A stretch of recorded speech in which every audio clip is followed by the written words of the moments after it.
Welcome back. I am answering your questions today, so let's get started. The first question comes from Vani M, and that question is, how do you stay in the new self-concept? I find myself slipping and not realizing I've slipped back into my old thinking pattern. Sometimes it's days before I realize and I try to snap out of it. Any tips on how to catch that sooner? The first thing is being very clear on the you that you want to be. And again, Jim Cathcart, I mentioned in other videos, but I just think it's so powerful. He has the idea, which is very, very Neville Goddard living in the end. But the question is, how would the me that I want to be do what I'm about to do? Now, if it slips your mind because you get really wrapped up in work, or if you have a lot of family stuff or social stuff, whatever, understandable. So how can you maybe put a reminder on your phone? And it says, how would the me I want to be do what I'm about to do? Maybe it's your screensaver or whatever. If you have it on your computer, you have it on a Post-it note, you can do a dry erase on your mirror. How can you start giving yourself reminders to check in? Who am I being right now? Right? Like, you could do so many different things. I used to constantly put different stuff on dry erase on my mirror, so when I got up, I could see it. Also, too, when I was still training for the Olympics, I had an entire wall of different quotes to keep me inspired. So how can you start visually reminding yourself? Or again, maybe it's an alarm you set on your phone every 4 hours. Who am I being right now? It might sound overwhelming, it might not, but at the end of the day, if you notice, oh, I can't seem to remember. So just the same as you get in a car and you forget where you're going, you're going to be traveling through a lot of different places and the wheels are going to be moving and you're going to be covering miles or kilometers, but are you going where you want to be? You've got to be clear on that. And it's okay. That's what you're describing here is a great place for you to learn. Oops. Okay, I lost myself again. Okay, maybe there's a morning ritual, right? The first thing you do, how can I be the greatest expression of myself? But the one thing, especially if it's days, maybe there's a nighttime routine. And I think that Dr. Joe Dispenza talks about this, and there actually might be a meditation. I feel like he does have like an 18-minute meditation. If I find it, I'll put it in the description. But it's basically he takes you through the whole day, and you kind of ask yourself, how do I feel like I did? We're not looking to judge, but was I moving in the way that of the person that I want to be? How would the me that I want to be do what I'm about to do? And maybe that's a mantra for you. Right? How would the you that you want to be watch the video that you asked about and that you're being included on? How would the you go and brush their teeth? How would that you go and prepare their food? How would that you want to be do the project at your work or at school, wherever you are? How would they move about that? How would they read the book? How would they take the notes? The more and more you got to get clear. And also too, if it's been a couple days, how often are you checking in with the you want to be? You got to really start using time to create that world. Practice it in your body. If it's that dynamic to lose, you've got to spend more time investing in, okay, I got to keep creating this picture, because if not, my mom always said, if you don't use it, you lose it. She was talking about muscles, but just the same is this vision of where you want to go. If it's not really clear, and Dr. Joe says this again, if you're not being defined, your life is defined by that vision of the future,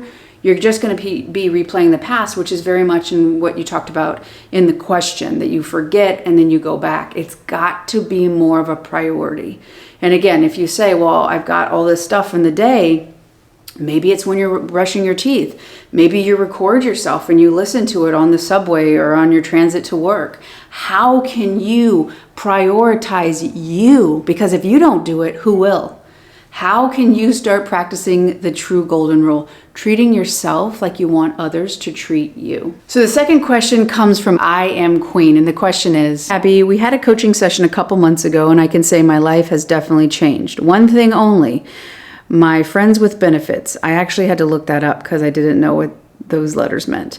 But anyway, we knew each other for 3 months and it was amazing. We saw each other for the last time in August of 2021 when he took me on a second trip abroad. After that, haven't seen him or heard anything. He even changed his number. As I am working on my self-concept, I get a lot of random guy showing interest in me and I'm enjoying it so much. Please help. The first thing I'd look at is, do you have a pattern of rejection, that you had to fight for somebody specific's attention, that you were neglected by the one person you really needed it most? So I believe I remember a little bit about your upbringing, but if that one person in your life was more about them and you constantly had to attune to them and kind of live in their world, well, look at your dynamic in this friends with benefits situation. Did you want to be friends with benefits, right? Or did you want a relationship and had to say, well, I really like this person, so I guess we don't have to commit. If you start to have those kind of dynamics, it's okay if y'all both wanted friends with benefits, go for it. But what I want you to see is, did you say yes to something because you were afraid you weren't going to get what you really wanted, which was a connection with this person? So if you had to say no to you in order to try to keep this dynamic alive, that's self-rejection. Not judging, no shame, guilt, nothing. It's, oh my goodness, I didn't realize in that moment what decision I was actually making. Yes to this situation actually was a no to me, because yes, I wanted to connect to this person. I think they're amazing. And I want an established relationship with this person. So if I give the benefits without getting the need that I have, which is a commitment, I'm saying yes to that and no to me. And again, this is only about learning and understanding yourself more. So 2 dynamics, and I'll go back. Did you have to constantly try to get somebody else's attention? You were living in their world, because if you look at this dynamic, it seems like it's more about what the other person's wanting than what you want.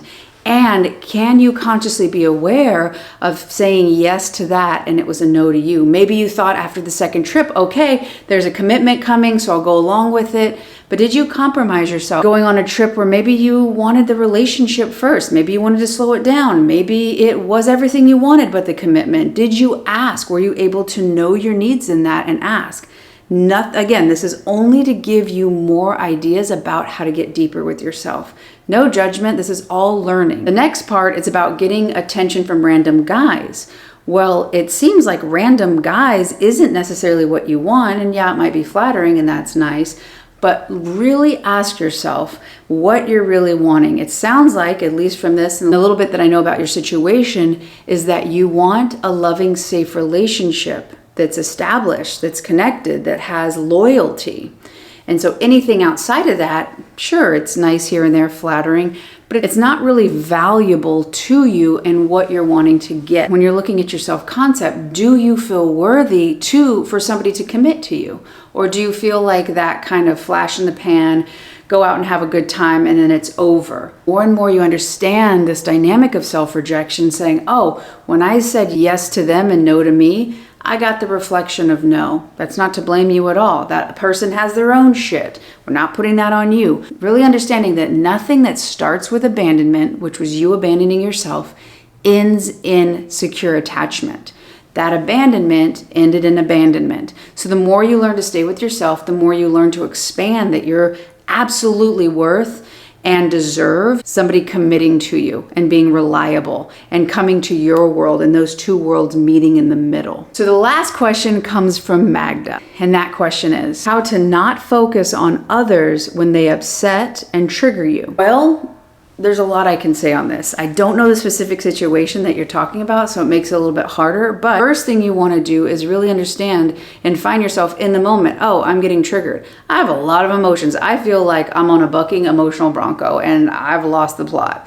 That's okay. Just breathe through it and do the best you can. Now, focusing on that person to release this energy, it might be that you're so overwhelmed, you want to push it over there, you want to blame them. Okay, I'm not a victim. How can I stand there for me right now? How can I be with me right now? What do I need?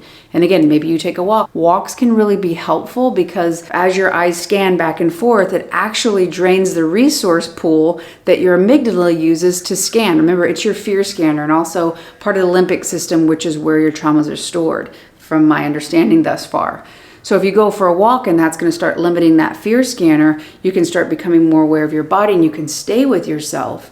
You can start to understand yourself in that trigger. Maybe you go do your duty. Maybe you go move your body so that you can have more clarity on what you need. If it's somebody who continually crosses your boundaries, that is a different situation. And it's not that you want to focus on your attention on them, but you do want to use your voice and speak your truth. This is me, that is you, and you are not allowed to cross these boundaries. But if this is a repeated pattern, it's very important for you not to suppress, neglect, deny this interaction with this person, because it is important for you to be in the world with that firm boundary. You're going to get better and better as you practice. As you learn to move differently in that trigger, that is where your true healing can come from. Seeing yourself and responding in a different way can ultimately help you liberate yourself from that dynamic. I'll give some personal examples of mine. If somebody triggers me and I'm triggered in my abandonment and I'm like, oh, they're not reaching out to me, they're not looking to connect with me the way I need to, I feel like I'm left out. When I start to direct my attention towards them, I've got to realize, okay, what's going on with me? So anytime you are in a trigger, that's going to help you get more aware of the wound, because your subconscious does not know time. So when it gets triggered, it is triggered in the wound. You are right back to the wound. And depending on what caused the wound and the severity of trauma, that can go a lot of different ways. The biggest thing is that when you're in a trigger, trying to stay with your body, breathe through it, stay in your heart. So if you could see, the commonality in all of these questions is about staying in your self-concept. When you really get pushed and the universe is testing you, or really it's a stress test, what is your conviction? At the deepest part, who are you really? Who do you believe yourself to be? Every time you get rattled, you have an opportunity to dig deeper and get even deeper rooted in that new vision of you, that new version of you. The more and more you do this, the more natural it can become and the more expansive you can be in that version of you. And if part of your dynamic is finding emotionally unavailable people, this video right here is going to help teach you how you can change that dynamic and how you can start attracting people who emotionally are available. I really hope that that answers your question. Thank you all so much for trusting me with these questions. I love y'all, and I'll see you on the next one.